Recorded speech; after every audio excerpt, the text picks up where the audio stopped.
महाराष्ट्राच्या काँग्रेसच्या अध्यक्षपदाची धुरा ही आता नाना पटोलेंच्या ऐवजी हर्षवर्धन सपकाळ यांच्यावर सोपवण्यात आलेली आहे। विधानसभा निवडणुकांच्या निकालानंतर जवळपास 2-2.5 महिन्यांनंतर हा निर्णय काँग्रेसच्या अध्यक्षांनी घेतलेला आहे। खरं तर याबद्दल नाना पटोले जे आतापर्यंत अध्यक्ष होते त्यांनीच विधानसभेचा निकाल लागल्यानंतर हायकमांड पर्यंत ही इच्छा पोहोचवलेली होती की आपल्याला आता अध्यक्षपदावर कायम राहायचं नाहीये। काँग्रेसमध्ये हा पॅटर्न आपण बऱ्याचदा पाहतो की त्यांना त्या अध्यक्षपदाचा राजीनामा देतात। अगदी 2019 मध्ये सुद्धा राहुल गांधींनी तसंच केलेलं होतं।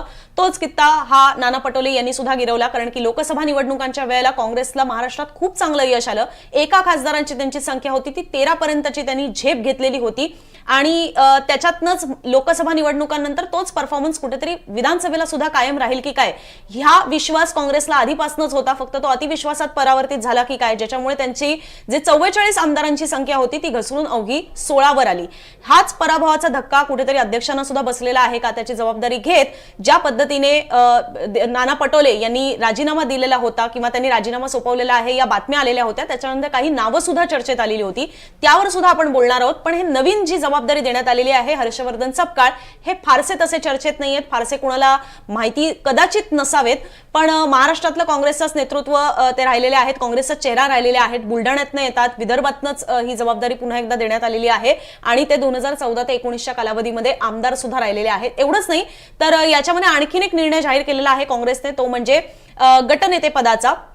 ते पद सुद्धा बाळासाहेब थोरात या निवडणुकांमध्ये पराभूत झाले, त्यामुळे त्यांच्याकडे आता ते पद देऊ शकत नाही, तर ती जबाबदारी आता माजी विरोधी पक्षनेते विजय वडेट्टीवार यांच्यावरच सोपवण्यात आलेली आहे।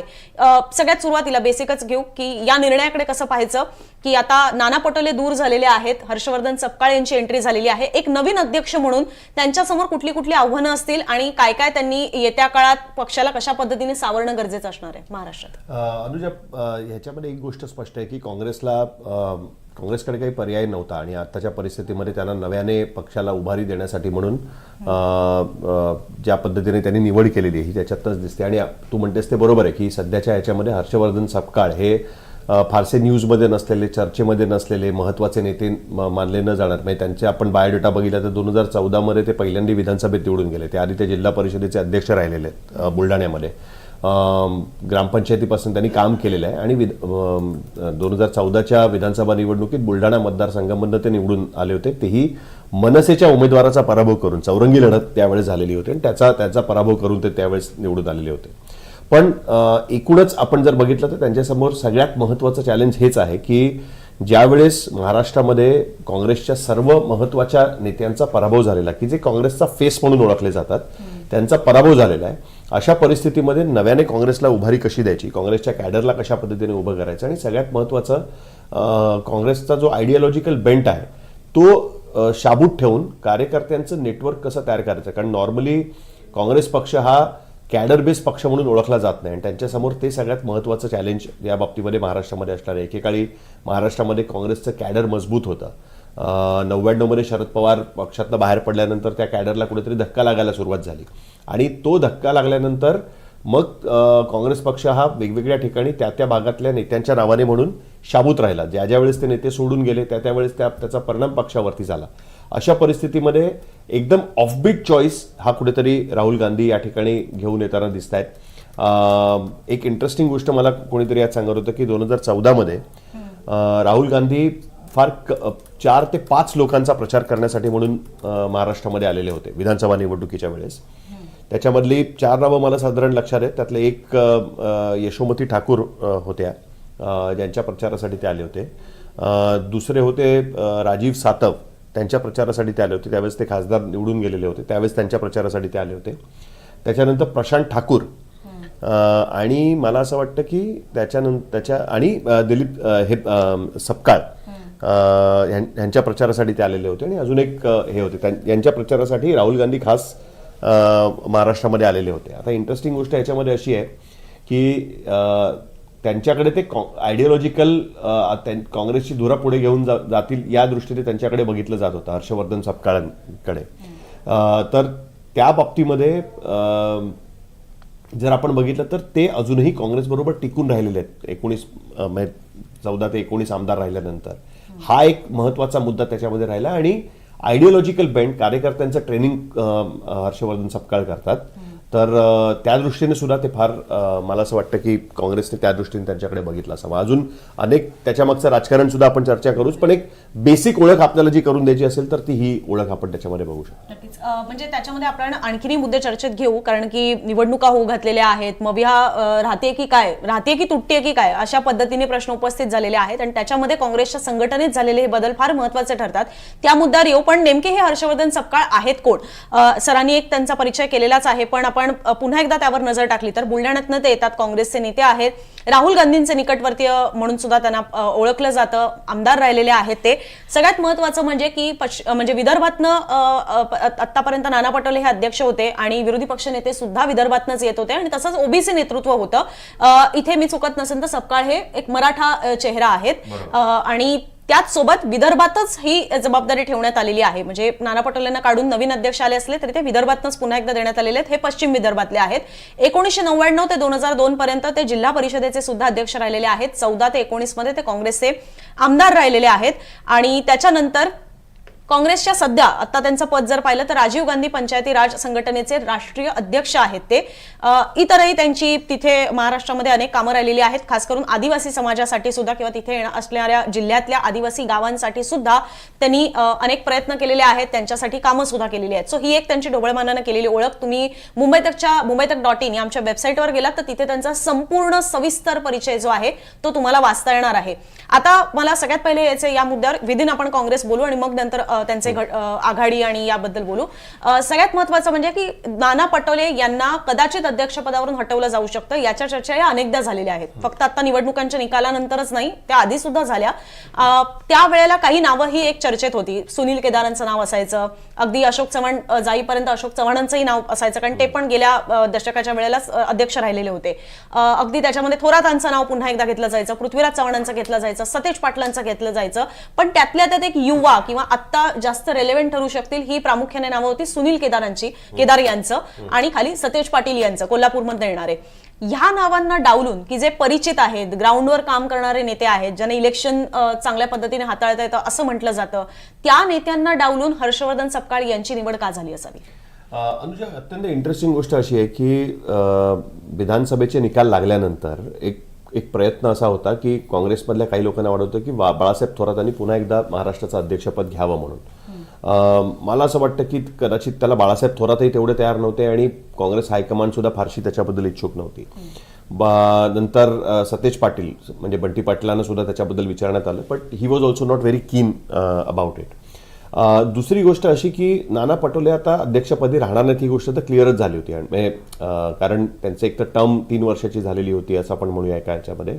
पण त्याही बरोबर नाना पटोलेंना विधानसभा निवडणुकीनंतर जावं लागणार हे पहिल्यापासूनच क्लिअर त्याच्यामध्ये होतं. अशा परिस्थितीमध्ये आत्ताच्या परिस्थितीमध्ये हा काँग्रेसचा वर्स्ट परफॉर्मन्स आहे आत्तापर्यंत. 16 आमदार निवडून येणं म्हणजे 44 आपण वर्स्ट समजायचो, त्याच्या आधी 41 वर्स्ट परफॉर्मन्स होता, 42 आमदारांचा वर्स्ट परफॉर्मन्स होता आणि आता 16 झालेला आहे. म्हणजे ह्याच्याहून आता खाली गेलं तर काँग्रेस हा एक काय म्हणतात 2 आकडी पण राहणार नाही अशा परिस्थितीत जाऊ शकतात. त्यामुळे आता काँग्रेसला इकडनं पुढे कसं घेऊन जायचं, पुढच्या काळामध्ये कशा पद्धतीने तयार करायचं ही एक मेजर जबाबदारी आहे खरं बघायला गेलं तर. आणि कुठेतरी मला असं वाटतंय की राहुल गांधींचा हे प्रयत्न आता असा सुरू झालेला आहे की त्यांना आयडिओलॉजिकल बेंट असलेले लोक हवे आहेत की जे आयडिओलॉजिकली काँग्रेसबरोबर राहतील, आयडिओलॉजिकल कॅडर त्यांचं तयार करू शकतील. काँग्रेसला over the period of time हे लक्षात आलंय की अनेक राज्य की जी काँग्रेसची राज्य म्हणून ओळखली जायची, ज्या ठिकाणी काँग्रेसचा कुठल्याही परिस्थितीमध्ये एक बेस राहिलेला आहे, ती राज्य सुद्धा हळूहळू त्यांच्या हातातनं निसटायला सुरुवात झालेली आहे. महाराष्ट्रामध्ये त्यांना एक आशेचा किरण दिसला होता लोकसभा निवडणुकीनंतर, पण विधानसभा निवडणुकीतनं ते पण पार एकदम खच्ची झालेला त्यांना बघायला मिळतोय की त्याच्यातनं सुद्धा काही फारसं निघत नाहीये. अशा परिस्थितीत ज्या पद्धतीने मध्य प्रदेशमध्ये त्यांनी जितू पटवारींना एकदम अध्यक्ष केलं, महाराष्ट्रामध्ये आता त्यांनी हर्षवर्धन सपकाळ यांच्यावरती ते एका पद्धतीने हे करतात. आणि हर्षवर्धन सपकाळ यांचं बाकी आपण बेसिक परिचय तर दिला त्याच्यामध्ये, पण त्यांचा मेन बेस कशामध्ये आहे तर कार्यकर्त्यांचं ट्रेनिंग. हे जे काँग्रेसमध्ये जो ट्रेनिंग सेल आहे त्याच्यामध्ये ते फार ऍक्टिव्ह आहेत आणि त्या ट्रेनिंगमध्ये त्यांचा फार मोठा हात राहिलेला आहे. अजून एक गोष्ट महत्वाची कशी आहे की हा कधी कधी कसं असतं ना की हा चालला तर चांगला डाव, नाही चालला तर त्याचा प्रचंड प्रॉब्लेम होऊ शकतो. रेवंत रेड्डींच्या बाबतीमध्ये काँग्रेसचा तो प्रयत्न चांगला चालून गेला आणि त्याच्यामुळे तेलंगणामध्ये त्यांची सत्ता आली एकदम. पण महाराष्ट्रामध्ये आत्ताच्या परिस्थितीमध्ये काँग्रेस ऑलमोस्ट 99 पेक्षा सुद्धा खालच्या परिस्थितीमध्ये. 99 मध्ये पण काय झालं होतं, जे काँग्रेसचे फेस होते त्यातले अनेक जण काँग्रेस सोडून शरद पवारच फेस होते खरं तर काँग्रेसचा.